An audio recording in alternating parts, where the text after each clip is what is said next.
everyone, it's Ben Hardy here, and in today's video we're going to be going over a 2020 Jeep Gladiator Rubicon and comparing it to a 2020 Ram 1500 Rebel. Now I know that these seem like two unlikely vehicles to compare, however these both brand new MSRP to MSRP are actually pretty similar. They're both right around $60,000 MSRP, so that would beg the question, if you've got 60 grand, which off-road truck would you buy? And then finally, a huge shout out and thank you to the Dodge Ram Jeep Chrysler here in Sandy, Utah for providing us with both the trucks. Check out their inventory in the link below. Let's get into it.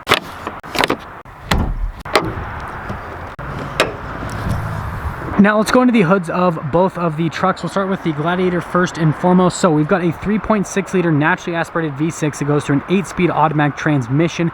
Now in terms of power outputs, it's 285 horsepower and then 260 pound-feet of torque. Coming over to the Rebel, we have a naturally aspirated 5.7 liter Hemi V8. Goes through an 8-speed automatic transmission as well. Power outputs are 395 horsepower and then 410 pound-feet of torque. Now fuel economy on the Jeep is normally a little bit better than what the truck has, but this one has a 2-inch lift and 35, so fuel economy is probably going to be about the same between the two vehicles. So just a quick recap, we've got more power, more torque, but the same transmission. Less power, less torque, same transmission. Fuel economy about the same.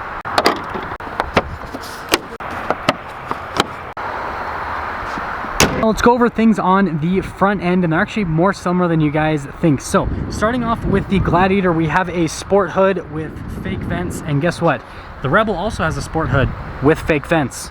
Coincidence? I think not. Now, we've got LED lights here at the front of the Gladiator, and then you've got LED turn signals there to the side. The Rebel, same setup. You've got LED lights, but the fog lights are down there, and there's no like side turn signal or anything like that. So yeah, the Jeep's a little bit different on that aspect of things. Red tow hooks here. You've got black tow hooks over on the Rebel. And then other than that, I mean, completely different from like a stylistic standpoint, because this is like all squared off, whereas that's more rounded. And then also it has the Rebel decal there at the top, but that's the front end. Now let's go over the tire and rim setup. So on the Rebel, we've got 18-inch rims. They are 33s, 275 millimeter. Now over on the Gladiator, normally they do come with 33s as well, but this one's been upgraded. So it has 35s on 17-inch rims. They're BFGs. They are just absolutely crazy. I mean, they're just massive on the truck. Now, just a quick look at the suspension. So you guys can see the Rebel. This one has standard suspension, so no air suspension or anything like that. There's what that setup looks like. Now, this one has a 2-inch lift. So here's kind of like the look in that hole here with the Fox shocks, and well, yeah, there's the tire setup for both of them. Let's quickly go over things on the side of both of the vehicles. So you can see massive fender flares here on the Gladiator. The Rebel just has like tiny little baby fender flares, so huge stylistic difference. Got the two-tone on the side of the Rebel, whereas this just has some red accenting all along it. And then just look at the width on the tires there versus on the Rebel. Quite a bit of a difference, but yeah, there's the side on both of them. Now here is the key for the Gladiator. Now you guys can see that you've got the Jeep logo on the back, you got the little flip out key, and then it does have the remote start, which yes, I will get revving clips on both these so you guys can hear the difference with the engines, but we'll remote start it nonetheless so you guys can at least hear the Gladiator. Not much, but it's honest work. And anyways, coming to the rest of the back, this one does have a slow lowering tailgate, and then it is a spray-in bed liner here with the Gladiator. Notice that you do get the LED bed lights, and then notice the bed length. This is going to be a shorter bed compared to the Rebel, but this is also a mid-sized truck, so that's kind of expected. And lifting up the tailgate, it's light. Here's our key fob for the Rebel. Now notice that the only added functionality is the tailgate drop down that the Gladiator doesn't have, but we'll do the remote start so you guys can hear that 5.7 Hemi. Obviously, before we throw in revving clips at some point in the video, definitely a lot louder. And then obviously got the tailgate drop down with the key fob. Now notice this one does not have a spray-in bed liner. Still get the LED bed lights, and then notice that the size of the bed, since this is a half-ton truck, definitely a lot larger. And then in terms of the lightness on the tailgate, lifting it up, it's actually lighter than the Gladiator tailgate, so just take that into account. Now I've got the taillights on both of them so you guys can kind of see what those look like on for a brief moment, but focusing on the Gladiator here, notice that you've got all that kind of the red accenting, red tow hooks, all that kind of stuff in the rear. Now, towing capacity, that's going to be important. So you're roughly right around 7,000 pounds, but that V6 is going to struggle, especially uphill, so you probably don't really want to max it out from a towing perspective. You got parking sensors all along the back as well. Now, coming over to the Rebel, notice that everything's kind of like more like blacked out with the design theme, so you don't really have a ton of ragged accenting. This one actually does have the little kick steps, so you just gotta push that little thing out. Kind of makes it so you can get into the bed a little bit easier. Now, towing capacity on this, you're just over 11,000 pounds because this Rebels all come with a 392 axle ratio, and yeah, that's everything for the back.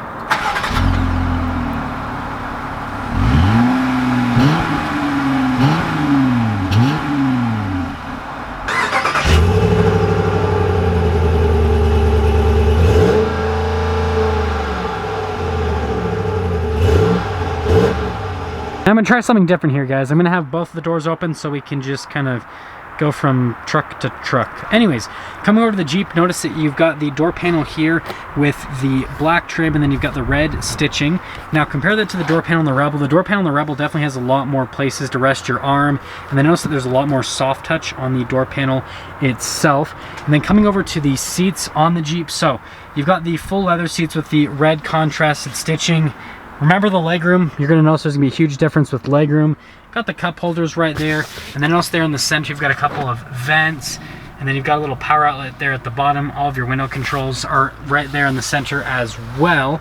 Now coming over to the Rebel, you guys will notice legroom, I mean just like a massive difference on the legroom side of things. The seats do look quite a bit different. I will tell you, these seats are more comfortable than what's in the Jeep. They're just more comfortable to sit in. Cup holders in the same little area actually on the Rebel. And then notice, still get little cup holders right there. You actually get a couple USBs on top of a power outlet, and the vents, and then you get ice buckets in the Rebel. Boom! Now coming up to the front of the Gladiator, you do get keyless entry. This one also does come with blind spot monitoring. Now looking at the door panel here at the front, looks pretty much identical to what's in the rear. Now coming to the seats, notice that they do say Rubicon there at the top of the seats. They are manually adjustable for the seats themselves. There's what your pedal layout looks like at the bottom. You've got all of your light controls right here. The adjustment for the steering wheel is manual, and there's one more look before we head over to the Rebel. Now coming over to the Rebel, again, we've got keyless entry, and this particular one does not have blind spot monitoring, but opening up the door panel, here's what the door panel looks like in the front of the Rebel. Pretty similar to what's in the rear. Remember, more soft touch than what is on the Gladiator. Memory seat controls, and then all of your controls for the mirrors and everything. The mirrors are power folding. Here's what the seats look like in the front of this particular Rebel. I actually prefer this little cloth insert right here. It is really comfortable, especially compared to the full leather seats just to sit on. And then you've got the adjustments on the side of the seat, and then the pedal layout there at the bottom. You've got the controls for the brake, your power adjustable pedals, your light controls as well. Steering wheel is also manually adjustable. Now starting up the Gladiator, I'm going to kind of go over things a little bit quicker. If you want to see like a full-on review on the interior and driving and all that, link in the description below to a review on this. But here is the steering wheel in the Gladiator. Notice that you've got the cruise control on this side. You've got all the controls for the center stack, voice command controls, radio controls in the back of the steering wheel. I like the red stitching, and then it's very smooth leather all around. And then you got your regular stocks right there. Here in the center, you've got the RPMs on the left side. On the right side, you've got the speed, and then that little menu you can basically scroll through, just gives you different bits of information on the Jeep itself. And here's what the tire pressures are with this lift, and then those 35s that this particular Jeep Gladiator has. Coming over to the touchscreen, the really cool thing about this particular touchscreen is just response time on it's really good, and I did not mean to press that. Oops! But, okay, good, nothing happened. So, continuing on with the touchscreen, here's what the backup camera looks like, and you can zoom in. Now, there's this other plus button that literally does not do anything.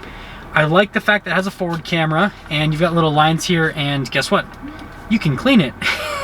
So if you're off-roading and get mud on it, then you can clean it, which is really nice. My Raptor doesn't have that clean function, so good job, Jeep, for beating my Raptor. But coming down here, you've got all of your controls for the climate system. You got your controls for the heated seats, heated steering wheel.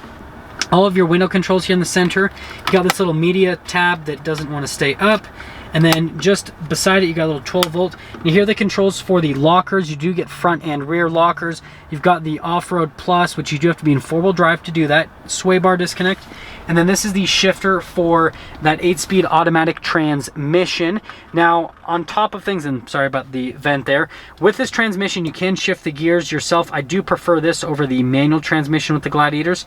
Here is the shifter for the driveline. So if you want to go into the 4-wheel low or 4-wheel high, for example, you got your little e-brake, couple of cup holders, and then over here is the center console. You guys can see the amount of storage space within that. And then we've got the glove box in this little area. And to top things off, here at the top of the Jeep, you can remove the roof. This one does come with the insulation as well. And let's head to the Rebel. Now, starting up the Rebel, notice that the steering wheel, pretty similar to what's in the Jeep. You've got your controls for the cruise control on this side, center stack on the other side. Now, the difference is this is how you manually shift the gears, is over on this side of the steering wheel. This does have adaptive cruise control. Stock here for the turn signal, and then also for the windshield wipers, it's integrated into one little stock.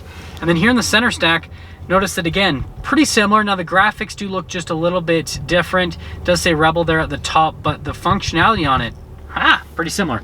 Now with the touchscreen, you guys are gonna notice this looks pretty much identical. It doesn't have as many functions. You still do get a backup camera with the zoom function. No 360 camera. You do not get an option for a front camera either, sadly, with the Rebel. Heated seats and heated steering wheel, just like on the Jeep. No air-conditioned seats on either. Down below, you've got all of your analog controls, so the radio, analog climate controls, all that kind of stuff. Parking sensor controls here. You got your tow haul mode, stability control, your trailer brakes as well.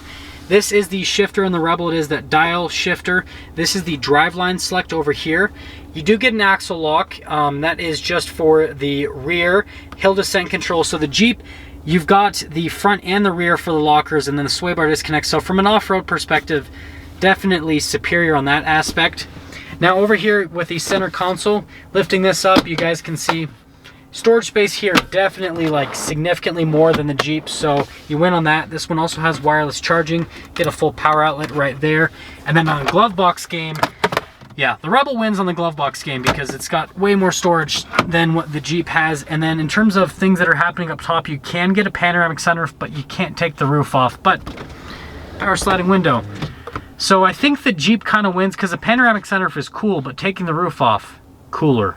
Now let's quickly go over pricing. So this Rebel stickers for about $59,000. Now this Jeep brand new stickered for just under $60,000. However, this one's used and is about $54,000.